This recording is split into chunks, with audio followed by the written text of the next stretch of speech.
ஒரு வாட்டர் பாட்டிலோட விலை ரயில்வே ஸ்டேஷனில் 20 ரூபா, ஏர்போர்ட்டில் 100 ரூபா, 5 ஸ்டார் ஹோட்டலில் 400 ரூபா. இதை எதுக்கு சொல்கிறேன்னு கேட்குறீங்களா?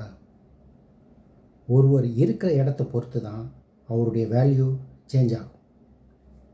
இப்போ நீங்களே முடிவு பண்ணிக்கங்க, உங்கள் சரௌண்டிங் எப்படி இருக்கணும் அப்படின்னு.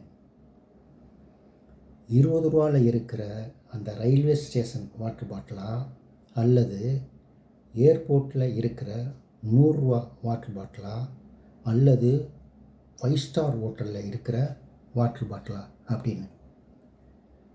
மாரல் ஆஃப் த ஸ்டோரி என்னென்னா, வேல்யூ பொருளில் கிடையாது, அது இருக்கிற இடத்த பொறுத்து தான்.